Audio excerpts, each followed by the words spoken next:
Haleluya. Haleluya. Salam kemenangan iman dan Salam shalom. kemenangan iman. Hari ini kita akan mendengarkan firman Tuhan lagi, dan kita percaya firman Tuhan hari ini akan memberkati kita, menggerakkan kita untuk menjadi pemenang-pemenang jiwa. Mari sama-sama kita pegang dada kita dan kita katakan, saya seorang pemenang jiwa. Boleh kita katakan sekali lagi, saya seorang pemenang jiwa. Katakan pada kiri kanan saudara, katakan engkau seorang pemenang jiwa. Nah, sekarang katakan kiri kanan saudara, saya memenangkan jiwa lebih banyak daripada kau. Saya doakan jadilah pada kita semuanya, kita semua pemenang-pemenang jiwa yang banyak bagi Tuhan. Haleluya. Bapak ibu saudara-saudari, mari kita lihat beberapa hal untuk minggu ini dan minggu depan dengan cepat. Yang pertama sekali, kita harus keluar menginjil. Kita melihat saudara, dalam Yohanes pasal 4 ayat 4 dikatakan, ia harus melintasi daerah Samaria. Nah, saudara, kalau dilihat tadi saudara bahwa Tuhan Yesus harus kembali ke Galilea. Dan kalau kita melihat peta, memang ia harus melewati daerah Samaria. Tapi kalau saudara mengerti keadaan orang Yahudi pada waktu itu, maka sebenarnya ada banyak orang Yahudi yang memilih untuk mengambil jalan memutar dan tidak melintasi daerah Samaria karena mereka tidak suka dengan orang Samaria. Orang Samaria adalah orang-orang Yahudi yang kawin campur, dan mereka saudara masih berusaha untuk melakukan kebudayaan Yahudi. Hanya saja mereka tidak diterima karena mereka dianggap warga negara kelas 2. Dan tentunya saudara, mereka itu merasa bahwa orang Yahudi merasa bahwa mereka lebih tinggi daripada orang Samaria. Itu sebabnya kebanyakan apabila mereka mau pergi ke Galilea, mereka tidak akan melewati Samaria, tetapi mereka akan memutar. Memang lebih jauh, tapi mereka tidak suka berjumpa dengan orang Samaria. Nah, Bapak Ibu Saudara-saudari, Tuhan Yesus berbeda. Dia pergi ke tempat di mana dia tidak suka. Saudara tahu dalam menginjil ini, sering sekali Tuhan menyuruh kita untuk menginjili orang yang tidak kita suka. Saudara lihat Yunus. Nah, saudara, Yunus disuruh Tuhan untuk menginjil orang Niniwe. Tetapi dia tidak suka karena dia tahu Niniwe adalah musuh orang Israel. Dia tahu kalau nanti berperang dengan orang Niniwe, bahwa orang Israel akan tunduk kepada Niniwe dan dijajah oleh orang Niniwe. Dia senang orang Niniwe itu binasa. Kadang-kadang di dalam hati kita ini, kita mempunyai musuh-musuh. Saudara tahu mungkin itu mantan kita, orang-orang yang menyakiti hati kita, orang-orang yang berkata-kata kasar dan berlaku hal-hal yang jahat kepada kita. Kita mempunyai musuh-musuh dan kita tidak ingin apapun yang terjadi, kita tidak ingin berhubungan apapun dengan mereka. Kita berusaha menghindari mereka, kita berusaha untuk tidak ketemu di gereja. Tapi saudara, Tuhan berkata saudara bahwa kita harus mengasihi musuh kita. Nah, Tuhan Yesus harus melintasi daerah Samaria. Dalam kata aslinya harus dikatakan itu adalah memilih untuk melintasi di situ, saudara. Jadi saudara sebenarnya ada pilihan lain, tapi dia memilih untuk melintasi daerah Samaria karena dia tahu dia khusus datang untuk seorang perempuan yang berantakan hidupnya. Saudara tahu ini tidak dilakukan oleh orang Yahudi, sehingga perempuan ini pun berkata, mengapa engkau berkata-kata kepadaku? Mengapa engkau meminta air kepadaku? Karena engkau orang Yahudi, bukankah kita tidak berteman? Bukankah kita tidak berbicara satu dengan yang lainnya? Hal itu sudah terjadi selama bertahun-tahun. Tetapi Yesus membuka jalan. Dan Yesus menghancurkan semua tembok-tembok. Yesus juga saudara membuat satu kebiasaan yang baru. Dan ini yang mau terjadi dalam diri kita. Kita harus membuka jalan. Kita harus meruntuhkan tembok-tembok. Dan kita juga harus membuat satu kebiasaan yang baru, yaitu apabila Tuhan yang menyuruh, maka kita patuh dan kita menginjili siapapun orangnya. Haleluya. Nah, Bapak Ibu Saudara-saudari kasih dalam nama Tuhan Yesus Kristus, selama ini kebiasaan orang Yahudi ialah menghindari. Saudara tahu cerita tentang orang Samaria yang baik hati, ketika ada orang yang disamun, Ketika ada orang yang ditinggalkan oleh perampok itu setengah hidup dan setengah mati, dikatakan dua orang Yahudi mendahului orang Samaria. Dua orang Yahudi yaitu imam datang dan dia memutar jalannya, menyeberangi jalan. Dia tidak mau melihat pun. Orang Lewi juga pelayan-pelayan gereja kalau zaman sekarang ini, dia juga memutar jalannya. Dan tapi saudara, ada satu orang Samaria yang mengasihi sesamanya manusia. Saudara, kita boleh menjadi seorang yang beragama, seorang yang luar biasa diurapi. Tetapi ketika kita memutar jalan kita tidak pergi kepada mereka, kita biarkan mereka itu tetap ada dalam dosa. Mereka tetap tidak diselamatkan. Mereka tetap sekarat. Dan hidup mereka tidak mengalami perubahan. Jadi yang pertama sekali saudara, kita harus tahu, semua jiwa itu, apakah kita mengasihi dia, ataukah kita membencinya, semua jiwa-jiwa itu akan berjalan pada kematian yang kekal, berjalan pada neraka. Dan Tuhan menyuruh kita, memerintahkan saya dan saudara, agar kita boleh bersaksi kepada mereka, agar kita boleh menyentakkan hidup mereka kepada kehidupan yang kekal. Bapak, Ibu, Saudara-saudara yang dikasih oleh Tuhan Yesus Kristus, ini penting sekali. Nomor satu, kita lihat bahwa Yesus harus melewati daerah Samaria. Itu artinya kita memilih untuk patuh kepada Tuhan. Kita memilih untuk boleh mengikuti apa kata Tuhan. Kita memilih untuk menginjil. Walau mungkin kita tidak suka, walau mungkin kita capek, walau mungkin orang yang kita injili itu adalah orang yang sukar, orang yang memang pantasnya pun tidak pantas lagi, ya, orang yang memang tidak pantas untuk diinjili. Tetapi mari kita semuanya kita mau datang, walaupun dia musuh kita mau datang untuk menginjilinya. Kita harus melakukan apa yang menjadi bagian kita. Bagian kita ialah keluar untuk menginjil. Bagian kita adalah untuk memuridkan. Bagian kita adalah mengasihi Tuhan dengan cara mematuhi semua perintah-perintahnya. Nah, kalau kita lakukan bagian kita, maka Tuhan akan melakukan bagiannya. Bagian Tuhan adalah menyertai kita sampai pada akhir zaman, meneguhkan pemberitaan kita dengan tanda ajaib dan mukjizat, menggenapi firman di dalam kehidupan. Oleh karena itu, jangan sampai kita gagal menginjil, memuridkan, dan mengasihi Tuhan dengan cara melakukan perintah Tuhan. Perintah Tuhan adalah untuk menginjil. Mari sama-sama kita menginjil. Mari sama-sama kita katakan, saya adalah pelaku firman. Saya mengasihi Tuhan Yesus. Saya sudah diselamatkan dan saya sudah diberkati.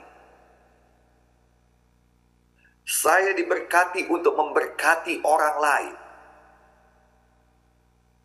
Saya diselamatkan untuk membawa kabar keselamatan bagi orang lain.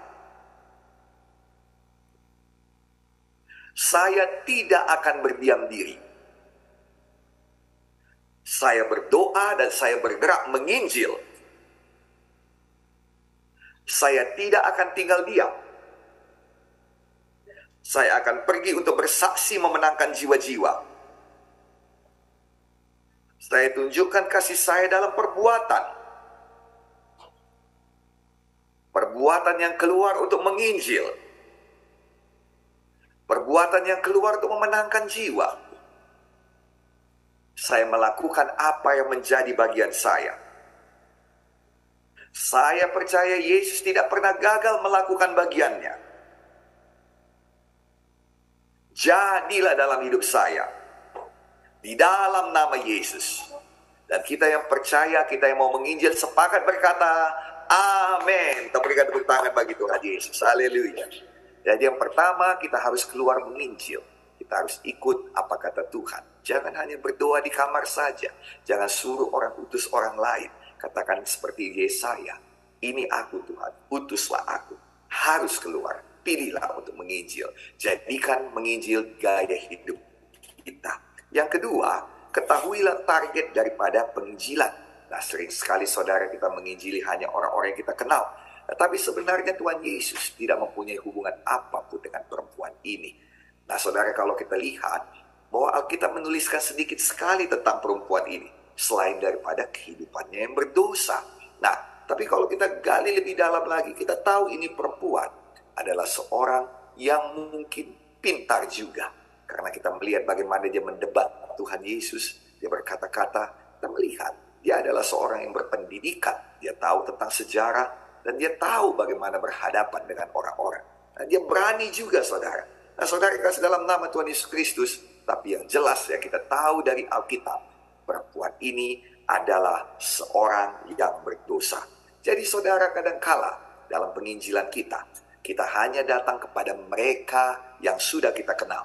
Teman-teman kita, keluarga kita, famili kita, yang mana semuanya itu baik dan harus kita lakukan. Tetapi perlu juga kita datang kepada orang-orang yang tidak kita kenal, karena kita tahu bahwa mereka adalah orang berdosa yang perlu diselamatkan.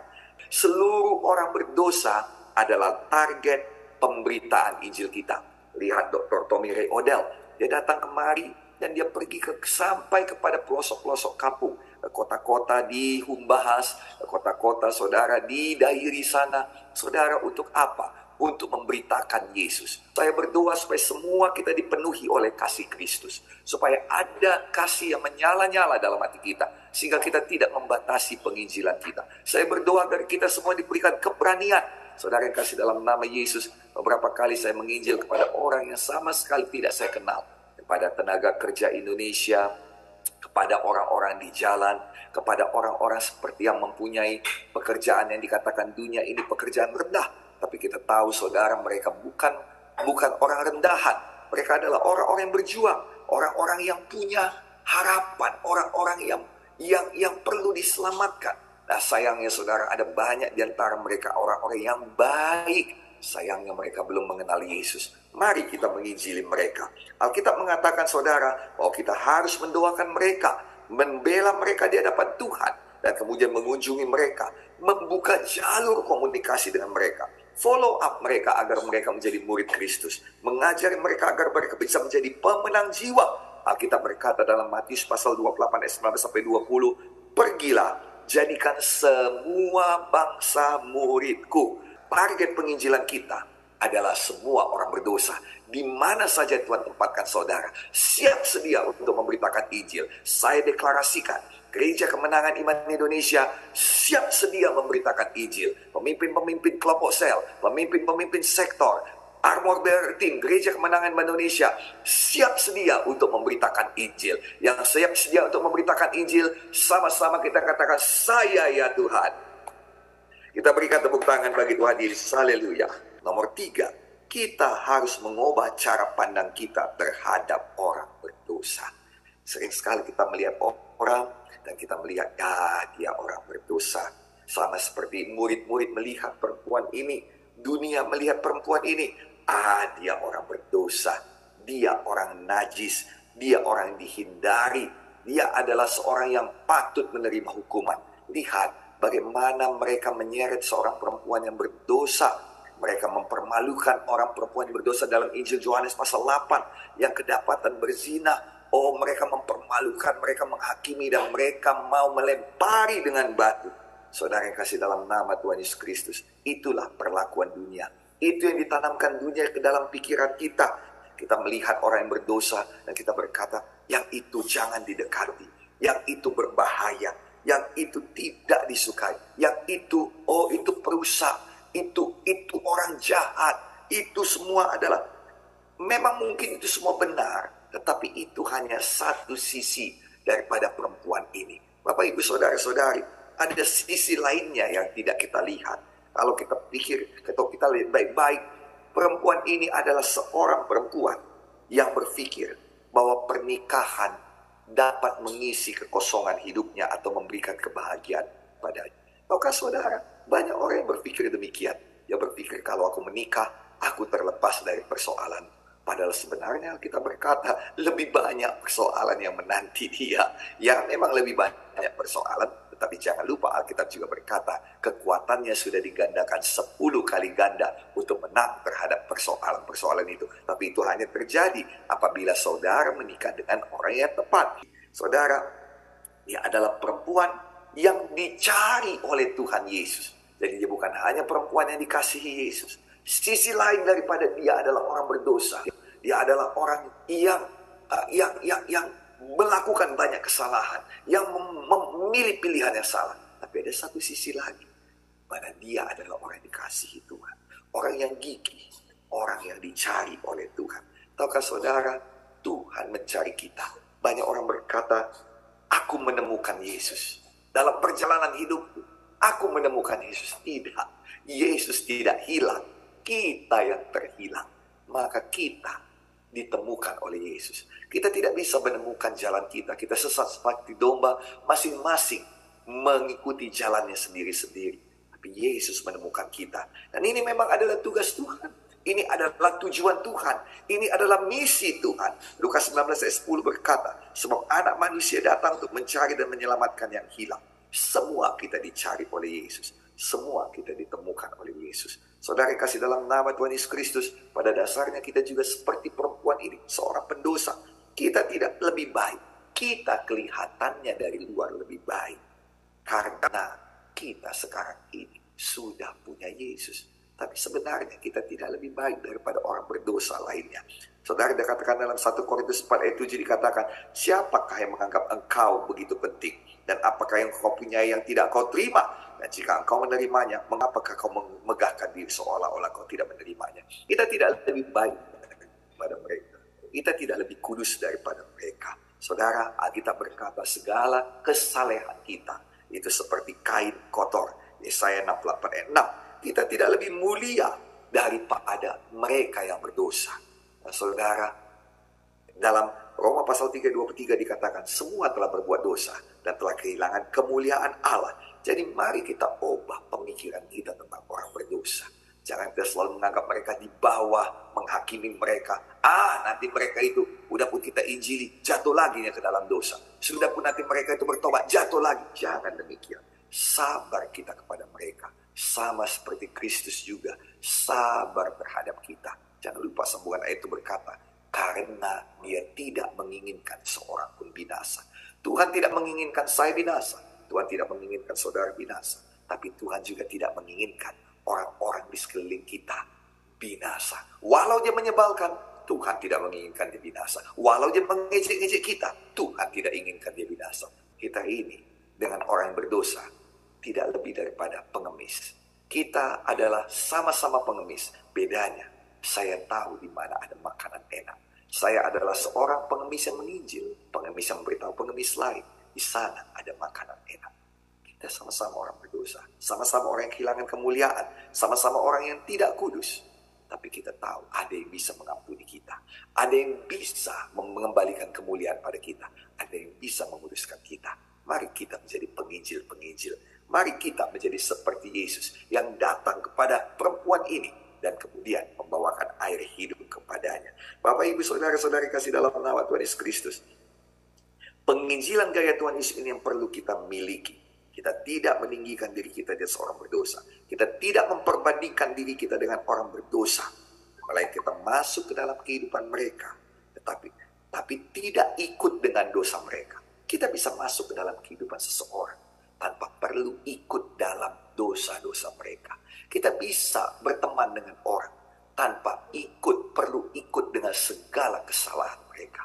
Dengarkan baik-baik. Ada banyak orang yang berkata, saudara, apakah saya boleh ikut adat istiadat? Dengarkan baik-baik. Kalau hanya pertemanannya, engkau boleh ikut. Tetapi kalau mereka sudah mulai menyembah berhala, engkau keluar dari sana di dalam nama Yesus. Kau tidak bisa ikut dalam penyembahan berhala. Nah, saya berharap saudara mengerti tentang hal ini. Jangan jadi GKI yang anak-anak, yang bodoh, yang suka berdebat, dan yang pura-pura bodoh. Tolong kita semua jadi GKI yang dewasa. Semua kita menginjil. Haleluya. Boleh kita berikan tepuk tangan bagi Tuhan Yesus. Kenali siapa diri kita dalam Tuhan. Nah, saya tidak berkata angkat diri kita, sombongkan diri kita. Tapi kenali siapa diri kita dalam Tuhan. Dalam menginjil ini. Lihatlah, Tuhan Yesus mengenal siapa dia yang membawakan pribadi juru selamat pada perempuan ini. Jadi Tuhan Yesus adalah juru selamat. Tapi dia bersaksi seolah-olah dia adalah seorang pribadi yang membawakan juru selamat kepada perempuan ini. Yohanes 10 berkata, jawab Yesus, jikalau kau tahu tentang karunia Allah. Nah, dan siapakah dia yang berkata kepadamu, berilah aku minum, niscaya kau telah meminta kepadanya, dan dia telah memberikan kepadamu air hidup. Tuhan Yesus tahu siapa dirinya. Dan karena dia tahu, maka Tuhan Yesus tidak terpengaruh oleh serangan-serangan perempuan ini. Kalau saudara baca Yohanes pasal 4, perempuan ini menyerang dan terus-menerus menyerang. Tapi Tuhan Yesus tidak terpengaruh. Dia tidak emosi karena penolakan perempuan ini. Dan kemudian ya dia tidak marah karena perempuan ini memperbandingkan. Adakah engkau lebih besar daripada Yakub yang memberikan sumur ini kepada kami? Nah, saudara, Tuhan Yesus tidak memiliki low self-esteem atau rasa rendah diri. Tidak. Dia tidak tertekan karena perempuan ini mengajak berdebat. Dia tidak marah karena perempuan ini mengulur-ulur waktu, membuang-buang waktu. Dia tidak terpancing karena perempuan ini masih menyombongkan pengetahuannya tidak seberapa itu. Saudara yang kasih dalam nama Tuhan Yesus Kristus, jangan demikian. Sering juga kita beralasan, aku belum diberkati, nanti apa kata orang, tunggulah sampai kaya raya supaya teguh kesaksianku. Sering kita juga punya alasan supaya tidak bersaksi, aku belum sembuh, nanti orang gak percaya dengan kesaksianku, tunggu aku sembuh dulu. Ada lagi yang berkata, aku belum menikah, tunggulah aku menikah, nanti sama-sama kami melayani Tuhan. Aku belum punya pekerjaan, nanti apa kata orang tentang aku? Banyak alasan lainnya. Sementara jiwa-jiwa yang butuh keselamatan itu tidak bisa menunggu sedemikian lama.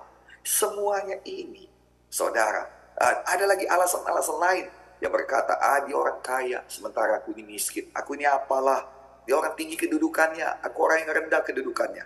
Dia begitu hebat, sedangkan saya biasa-biasa saja. Dia adalah bos saya karyawannya, gimana saya bisa menginjili dia? Dan banyak lagi perkataan-perkataan begini. Semua itu datang karena kita tidak tahu siapa kita dalam Kristus. Kita tidak yakin akan diri kita. Kita tidak memiliki kepercayaan diri. Kita memiliki kepercayaan diri yang rendah. Nah, saudara, kita sibuk memperbandingkan diri kita dengan orang lain. Dan kita tidak mengenal panggilan Tuhan dalam diri kita. Yesus tahu siapa dia. Tapi ada satu cerita dalam 2 Raja-Raja pasal 5 ayat 2-3. Di mana ada seorang anak perempuan Israel yang ditawan oleh seorang jenderal besar namanya Naaman. Tetapi dia berani bersaksi.